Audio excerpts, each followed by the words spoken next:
Se encontra no livro do Apocalipse, capítulo 2, a partir do verso 18. Apocalipse 2, do 18 em diante.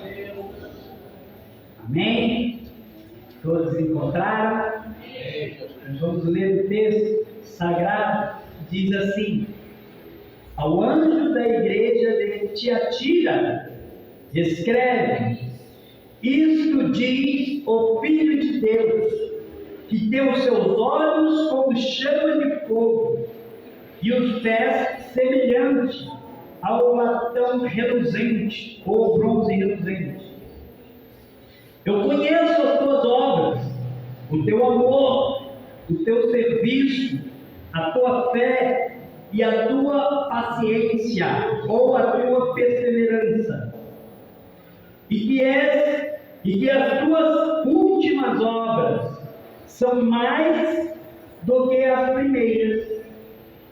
Mas tenho contra ti que toleras Jezabel, mulher que se diz profetiza, ensinar e enganar os meus servos, para que se prostituam e comam dos sacrifícios da idolatria.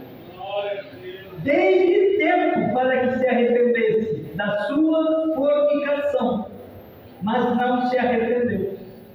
Eis que a porei numa cama, ou a farei adoecer. E sobre os que adulteraram com ela virá grande tribulação, se não se arrependerem das suas obras. Ferirei de morte a seus filhos, e todas as igrejas saberão que eu sou aquele sonda os rins e os corações. Darei a cada um de vós segundo as vossas obras. Mas eu vos digo a vós, e aos restantes que estão em Tiatira, a todos quantos não têm essa doutrina, e não conheceram, como dizem, as profundezas de Satanás, outra carga vos não porei.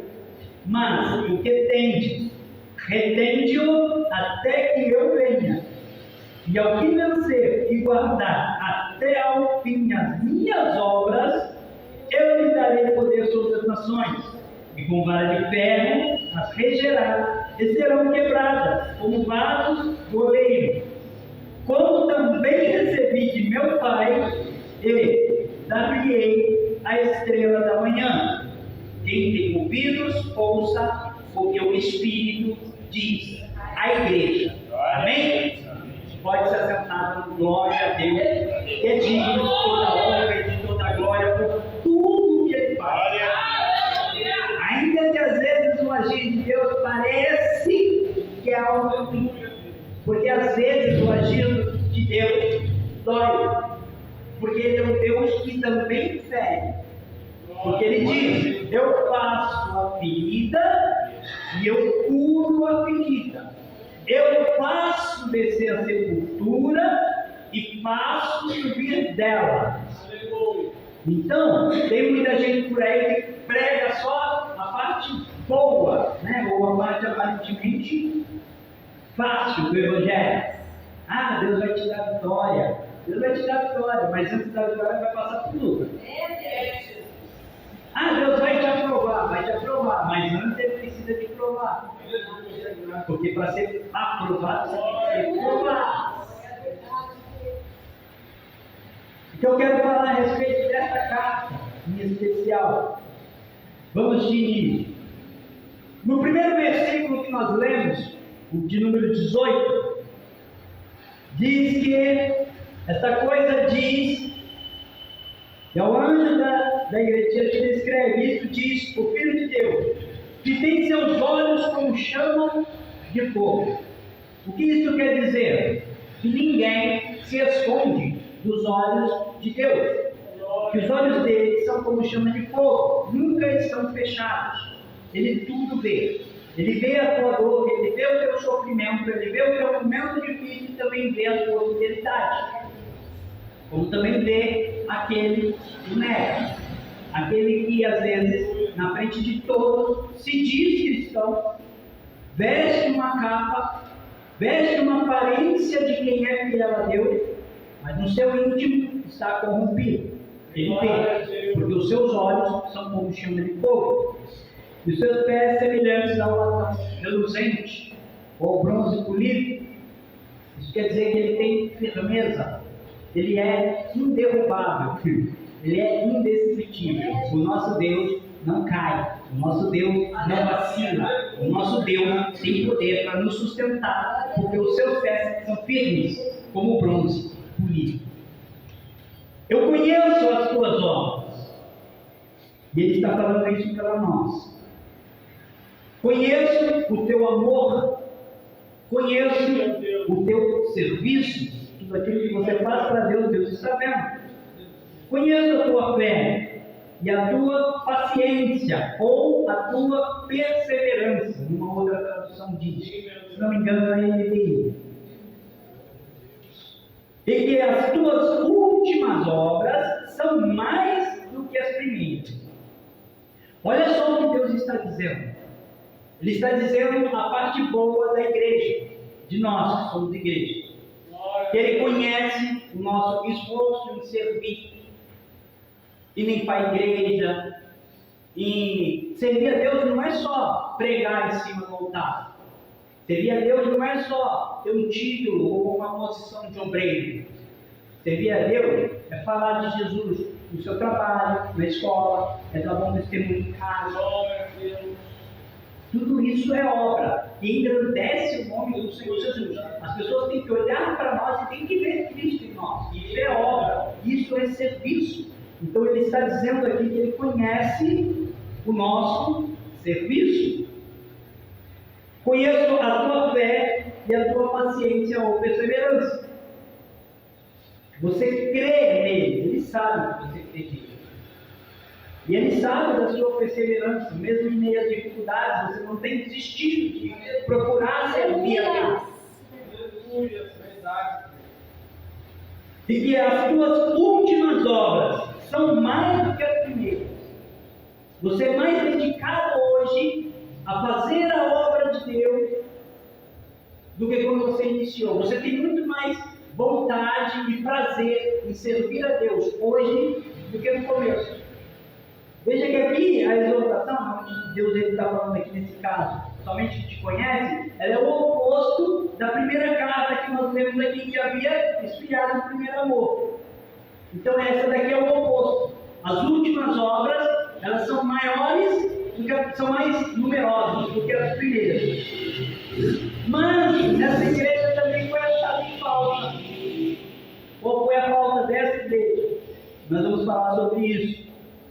Mas tem contra ti que toleras Jezabel, mulher que se diz profetiza, ensinar e enganar o teu servo, para que se prostitui como no sacrifício de idolatria. O que isso quer dizer? Jezabel aqui é uma figura de linguagem. Ele está personificando, transformando como uma pessoa em uma certa situação. Que situação é essa? São ensinos enganosos, ensinos mentirosos, que hoje tem muito dentro das igrejas. Trazer ditados populares e anunciar nos púlpitos esses ditados populares como se fossem Bíblia. E não é. Isso é ensino enganoso. Isso é mentira. Glória a Deus. E aqueles que conhecem as Escrituras, ao ver esse tipo de situação, não podem ficar calados. Nós não podemos ficar calados. Quando nós vemos alguém que vem na congregação e começa a pregar discurso motivacional ou situações que é fora das Escrituras e ensinar ao povo situações que estão fora do que diz o texto sagrado, nós não podemos ser tolerantes. Porque se nós aceitarmos e tolerarmos esse tipo de coisa, nós nos enquadramos no defeito dessa igreja de Tiatira. Deus terá encontrado em nós uma falta. E olha só o que ele diz. Então tenho contra ti que toleras Jezabel, pessoa que se diz de Deus e começa a ensinar coisas que não condiz com a palavra de Deus. Continuando, verso de número 21. Dei-lhe tempo para que se arrependesse da sua fornicação. Aos olhos de Deus, esse negócio de a pessoa que se diz profeta, que se diz de Deus, e começa a ensinar coisa errada, coisa que não está escrito, coisa que vai fora daquilo que é a vontade de Deus, que é a palavra de Deus, aos olhos de Deus é como imoralidade sexual. Isso é fornicação. Por quê? Está se prostituindo com demônios. Quando a pessoa faz isso, ela está pregando a mentira. E nós vimos que o pai da mentira é o diabo. Então ele está o quê? Se corrompendo de tal forma a fazer com que filhos de Deus deixem de ser filhos de Deus e se tornem filhos de Satanás. E isso é traição, isso é adultério aos olhos de Deus, isso é fornicação aos olhos de Deus. Deu-lhe tempo para que se arrependesse da sua fornicação, mas não se arrependeu. Não quis se arrepender. Todos nós, quando cometemos algum tipo de erro, Deus ele nos dá tempo para que nós possamos nos arrepender. Todos. Deus ele é justo. Então ele, sabendo que todas as suas criaturas têm falhas e imperfeições, ele não é um Deus tirano que de imediato ele já vai fulminar a pessoa, ou como que eu vou dizer, ele não destrói a pessoa, ou a criatura, seja ela qual for, de imediato quando ela comete erro. A maior prova que nós temos é o próprio Satanás. Quando o Senhor olhou e quis colocar o seu trono acima do trono de Deus, a ele também foi dado um tempo para que se arrependesse. Ele não perdeu o acesso ao céu assim que pecou. Existem relatos bíblicos que diz que ele ia e voltava, ele ainda teve um tempo no céu antes que houvesse a batalha e ele fosse lançado para fora do céu. Mas ao invés de ele usar esse tempo para se arrepender, se consertar, pedir perdão, ele usou esse tempo para corromper 1/3 dos anjos. Então ele foi lançado com os anjos que se tornaram demônios porque decidiram também seguir a rebelião do diabo. Amém? Então Deus deu um tempo para quê? Para que nós, quando vemos qualquer tipo de erro em nós mesmos, principalmente, que o primeiro que nós temos que olhar para nós. Temos tempo para nos consertarmos diante de Deus. A Bíblia diz que aquele que reconhece os seus erros e os abandona, Deus é fiel para perdoar os pecados. Glória. Graças a Deus por isso, senão eu já teria sido criminado há muito tempo, né? Mas Deus é maravilhoso. Ele nos dá tempo para que a gente vai se consertando dia após dia, se aperfeiçoando, se santificando e se separando para Ele. Perfeitos só vão ser quando chegar na glória. Aí Deus vai transformar os nossos corpos, vão ser revestidos de incorruptibilidade. O que isso quer dizer? Não mais seremos corrompidos, seremos perfeitos, assim como é o nosso Deus, assim como é o nosso Senhor Jesus. Teremos um corpo de glória, que não se corrompe e que não mais estará sujeito ao pecado. Glória. Aí ele diz aqui, eis que porei numa cama. Ele está dizendo que vai colocar uma enfermidade, fará adoecer. Quem? A Jezabel, aqui no caso a pessoa que ensina coisas que não estão de Deus, o que leva o povo a cometer pecado, que corrompe a igreja. Muitas vezes, por interesse próprio. Quantas são as pessoas hoje que distorcem o evangelho da verdade em benefício próprio para obter riqueza material? Esses são os tipos de Jezabéis que tem por aí dentro das igrejas. Pessoas que cobram para pregar o evangelho, que cobram para louvar a Deus, ou para cantar louvor. Está errado. Nós recebemos de graça, não temos o direito de vender aquilo que Deus nos deu por sua infinita graça. Porque a ordem de Deus era para ir para todo mundo e anunciar este evangelho da salvação para que almas sejam salvas. Não para cobrar, não para extorquir, não para querer os bens dessa terra em troca dos dons que recebemos do céu. E é isso que muitos, infelizmente, têm feito. E têm se corrompido. Deus tem dado tempo para se arrepender, mas virá o tempo de cobrança.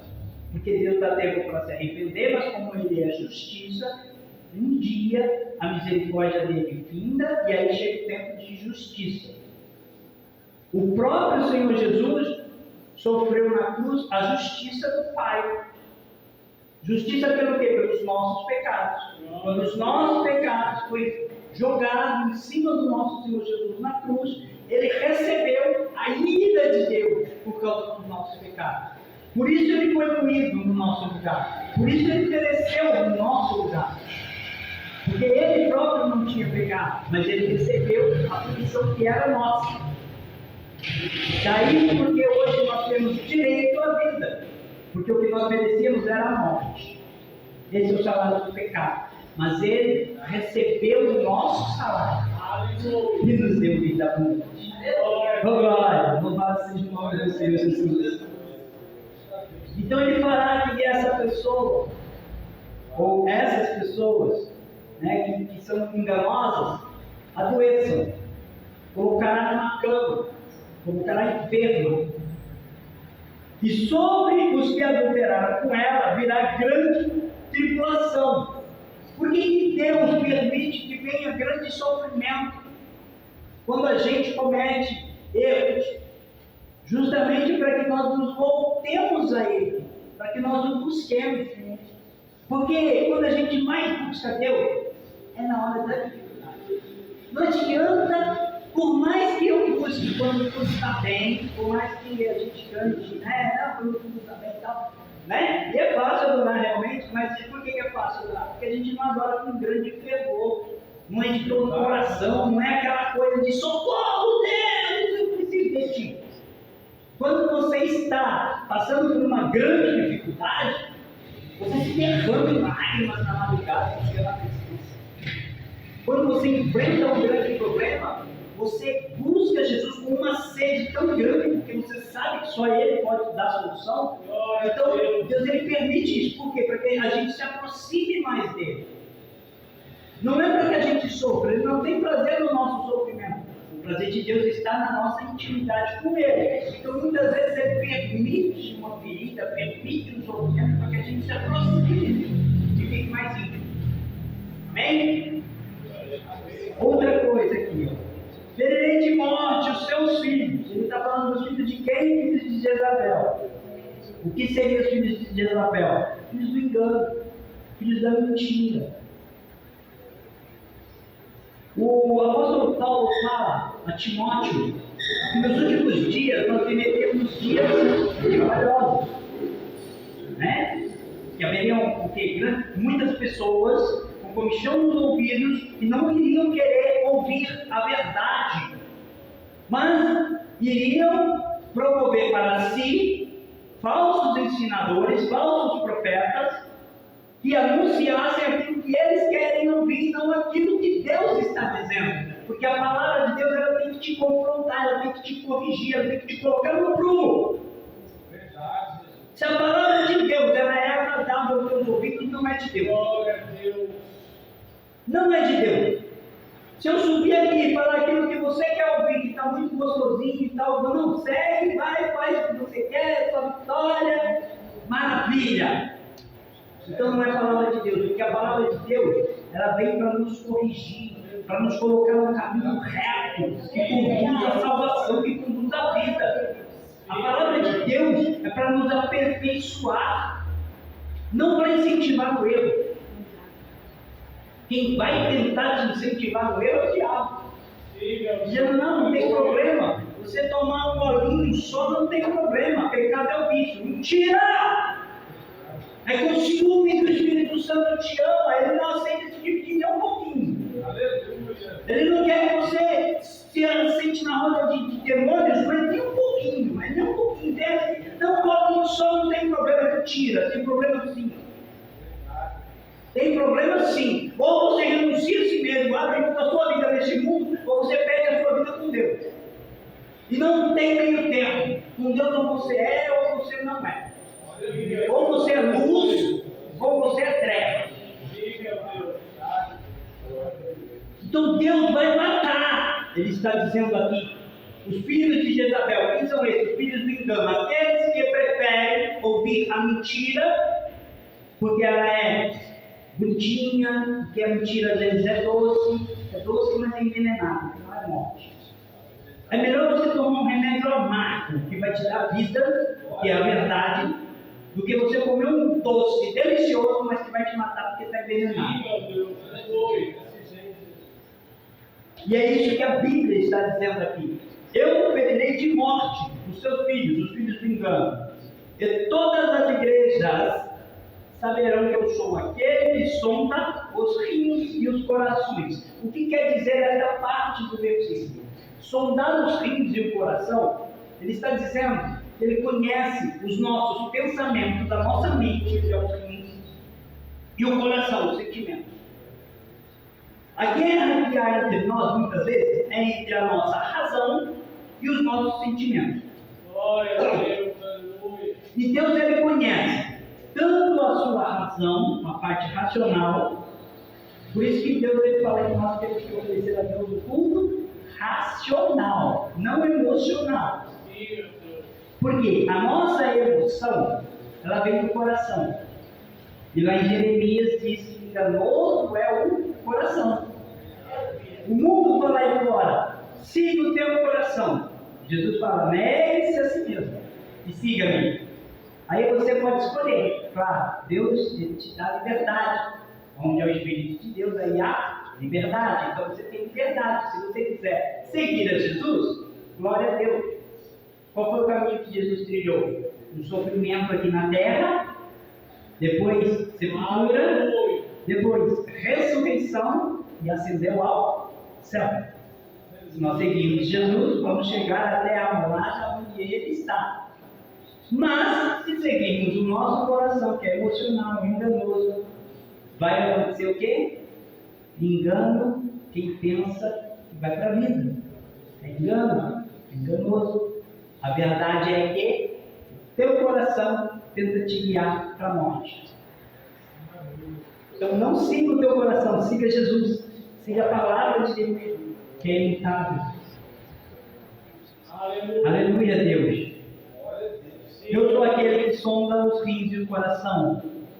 Darei a cada um de vós, segundo as vossas obras. Uma vez que você escolhe seguir o racional, o que é ser inteligente. Porque o homem é o único animal racional, é o único animal que age com inteligência. Ah, mas os animais, eu tenho um cachorro que ele é muito inteligente. Não, ele age por instinto, ele não age com raciocínio. Os animais selvagens, eles têm instinto. E eles agem pelo seu instinto. Ah, os golfinhos são tão inteligentes que eles fazem sempre a mesma rota quando vão procriar. Eles fazem sempre a mesma rota, mas não é por inteligência, é por instinto. Eles seguem o instinto. Nós não. Nós seguimos a nossa inteligência, o raciocínio que Deus nos concedeu. E uma vez que somos criaturas inteligentes, quando nós ouvimos a palavra de Deus, né? Minha avó era comum, mas ela dizia que ditado popular não é Bíblia, eu já deixando claro que é ditado popular, tá? Manda quem pode, obedece quem tem juízo. Ou seja, quem é inteligente. Deus pode alguma coisa? Pode todas as coisas. Então quando Ele manda, quem tem juízo obedece. Só desobedece a Deus quem é falta de entendimento, quem não tem juízo. Meu Deus, Deus é tremendo. Darei a cada um de vós segundo as vossas obras. Ou seja, quem seguir as emoções, infelizmente, seguir o engano, vai receber o seu galardão de engano, que é os mentirosos que não entrarão no reino do céu. Quem seguiu a inteligência, deu ouvidos à voz de Deus e colocou em prática, pegou a casa na rocha, não vai ser destruído. Vai receber de Deus um galardão, uma recompensa, é o que ele está dizendo aqui. Mas eu vos digo, a vós e aos restantes que estão em Tiatira, que estão dentro da igreja, a todos quantos não têm essa doutrina de gostar de ficar ouvindo palavrinha bonita, que é engano, mas que prefere receber com alegria a exaltação que vem de Deus para que possa ser aperfeiçoado e ser corrigido pelo próprio Deus, porque Ele corrige quem engana. Não conheceram, como dizem, as profundezas de Satanás, outra carga na luz por ele. O que são as profundezas do diabo? É justamente a mentira.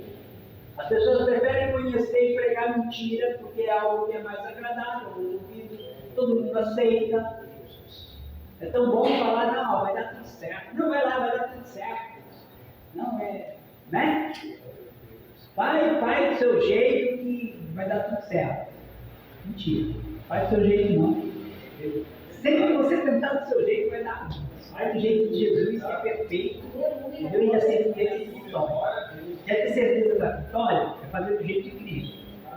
E qual é o jeito de Cristo? O jeito de Cristo é nesse mundo passando por aflição, sendo perseguido. Não vão falar bem de você, está vendo que vão falar bem de você? Se você for verdadeiro cristão, até tem pessoas que vão falar bem de você, porque pessoas que são de Deus. Vai ver Deus na sua vida e vai falar, não, ele vai com o varão de Deus, ele não é uma varoa de Deus. Mas as pessoas do mundo, eles até vão reconhecer isso na sua vida, mas não vão dizer. Vão perseguir. Falando, não, ele é muito chato, ele é cheio de querer ser tudo certinho. Ele quer ser tudo certinho. Eu quero, eu particularmente quero, me esforço para fazer tudo certo. Às vezes eu erro. Mas não é porque eu quero. Quando eu erro tentando acertar. E graças a Deus que Ele, né, nos corrige, nos proporciona a repreensão para que possamos nos acertar. Aleluia. Continuando. Então, conheceram as profundezas de Satanás. Aí ele vem aqui, ó, diz no 25: mas o que tendes, retende-o até que eu venha. Meus irmãos, o que nós temos, que Deus tem nos dado, o que nós temos que reter, não deixar que vá embora de jeito nenhum, é o Espírito Santo de Deus. Por quê? Vou um exemplo lá no Antigo Testamento. O rei Davi, quando ele comete um adultério e um homicídio premeditado, olha só, negócio de mano, pecado para mim, negócio de Deus também. Mas quando o profeta Natan chega até ele e fala assim: este homem que fez essa atrocidade é o Senhor, ó rei. Eu te dei mulheres, eu te dei o reino, eu te dei riqueza, e se quisesse mais coisa eu te daria. Você não precisava ter ido lá, se deitar com a mulher de Urias e ainda premeditar a morte dele. E por esta causa, a espada não vai se apartar da tua casa. O que Davi faz? Davi não se levanta contra o profeta. Ele não vai brigar com o profeta, ele poderia, ele era rei.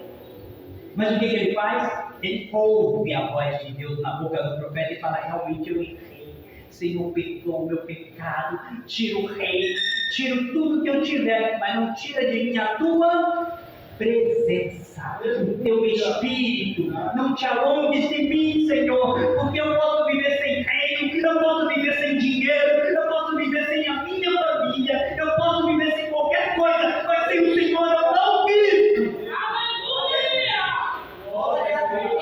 Isso é verdadeiramente adorar a Deus em espírito, em verdade, com sua mente, com o seu sentimento, com tudo que você tem. E é isso que nós temos que fazer dia após dia. Valorizar a Deus da forma como Ele tem que ser valorizado e colocar Ele no lugar que é dele, que é acima de tudo e de todos. Esse é o lugar de Deus. E quando você estiver passando, onde está teu Deus? Continua no lugar de sempre. No primeiro lugar, acima de tudo e de todos na minha vida. Não importa como a minha vida esteja, importa que Deus esteja nela. Eu não quero saber como está a minha vida, eu quero que Jesus esteja na minha vida, independente de como ela estiver. Porque se Ele estiver na minha vida, ela pode estar péssima aos olhos do mundo. Mas eu sei que ela está maravilhosa, porque o final dela é vida eterna, é glória, glória, aleluia. E é isso que o Senhor diz nessa carta para a igreja: mas o que tendes, retende-o. Até quando? Até que eu venha. Para quem já morreu nessa terra, Jesus já voltou. Para nós que ainda estamos vivos, aguardamos a vinda dele. Retenhamos o Espírito da verdade em nós, até que ele venha. Quando? Quando ele quiser. Não cabe a nós ele estabelecer tempo, estação, quando ele vai vir. Aleluia. O próprio Senhor Jesus disse: nem o Filho do Homem não sabe quando ele vem. Aí vem um monte de gente aí falando: não, vai ser dia tal, vai ser dia tal. Mentira. Segue esse povo não, esse povo aí está pegando mentira. Ninguém sabe, nem os anjos no céu não sabem. Aí levanta qualquer um aí dizendo que sabe o dia que Jesus vai voltar. Não sabe nada. Continuando. Ao que vencer e guardar até o fim as minhas obras, meu Deus, isso aqui é tremendo. Olha só, não é só guardar as palavras, mas é guardar as obras. Aleluia. Meu irmão, uma coisa que eu preciso deixar bem claro aqui: ninguém é salvo pelas suas próprias obras. Eu não sou salvo pelas minhas obras. Não importa o que eu faça, eu não posso me salvar. Por minhas obras, não. Eu preciso de uma obra maior para ser salvo. E essa obra é a obra do Senhor Jesus Cristo. Essa obra é a que eu tenho que guardar no meu coração. Eu tenho que entender sempre e me lembrar a mim mesmo todos os dias que a obra que me salva foi a obra que Cristo fez no Calvário. Então não importa o que eu faça, se é caridade, se eu ajudo, se eu faço, não importa o quanto eu prego, o quanto eu canto, o quanto eu sirvo na igreja, isso não vai trazer para mim salvação. Isso vai me ajudar a ter um galardão no céu, se eu for salvo. Mas o que me salva é a obra que Ele fez. Então é a obra dele que eu tenho que guardar até que Ele venha. Eu tenho que guardar comigo que Jesus morreu por mim para que eu possa viver. Se eu me esquecer disso e achar que eu vou para o céu porque eu sou bonzinho, eu perco a salvação. Olha como é grave esse negócio. Se você achar que você é bom, você já não é bom para ir para o céu. Você está bom de ir para o inferno. É verdade, gente. É verdade, igreja. Bom é Deus. Quando o jovem rico chega até Jesus, o que ele fala? Meu bom mestre, qual é a resposta que diz?